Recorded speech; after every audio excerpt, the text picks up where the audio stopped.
Episode 31, A Monstrous Creation, originally posted September 12, 2018. Sometime around 2004, I got into the hobby of 3D modeling Transformers on the computer. To say that I got obsessed with this hobby would be quite the understatement, as over a span of around 5 years, I created over 250 Transformer characters and designs, all of which had the ability to transform into their respective alt modes. Not to toot my own horn, but I'd like to think that I got pretty good at it.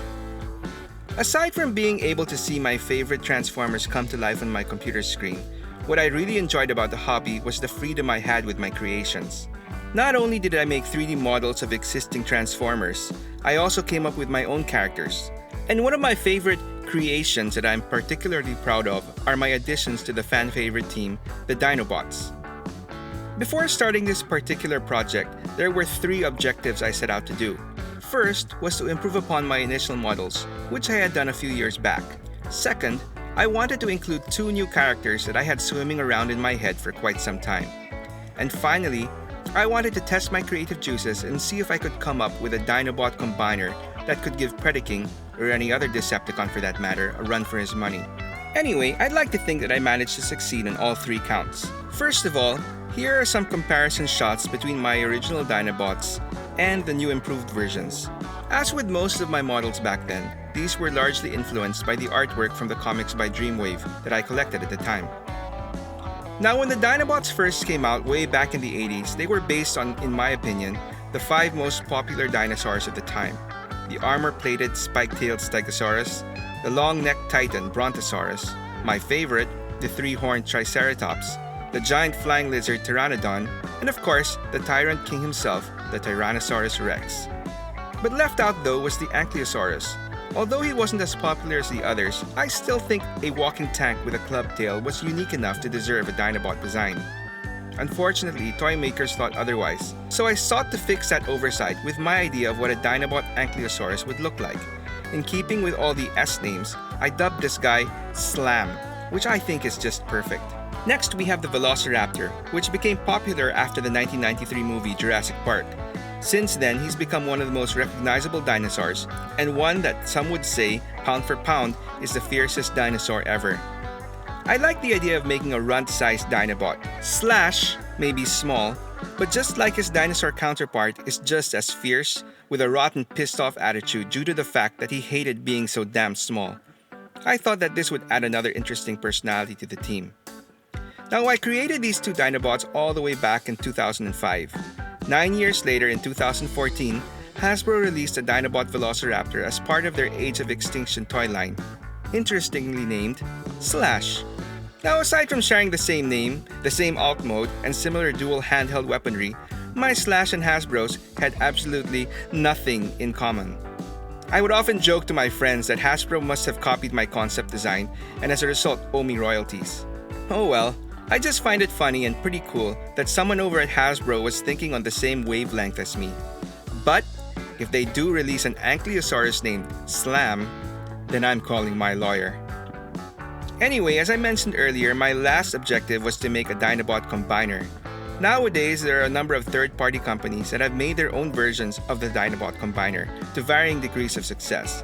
But back in 2005, aside from the occasional fan art, there weren't that many concepts of a Dinobot combiner going around. I'd like to think that mine was one of the first fully realized ones. And at a friend's suggestion, I named him Monstrous. And in case you were wondering where little Slash ended up, well, he's the crotch. Finally though, as part of their Powers of the Prime line in 2018, the concept of a Dinobot combiner became official canon when Hasbro announced the release of their updated Dinobots and their combined form, Volcanicus.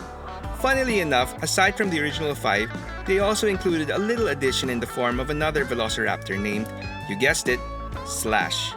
A funny thing I think worth mentioning is that before the actual official news and images of Hasbro's Power of the Primes line were released, some guy lifted off renders of my Monstrous, blurred them and posted them on Transformers news sites on Facebook to drum up excitement from fans. Talk about fake news. But I was flattered. I immediately set the record straight by posting the unblurred versions. Silver lining though, at least it gave my work and website some bonus exposure after all these years. shameless plug, www.iaconcity.com. Check it out. Anyway, for quite some time I decided not to get these new Dinobots, mainly because I thought they were collectively too small and well, their combined form Volcanicus looked rather weak.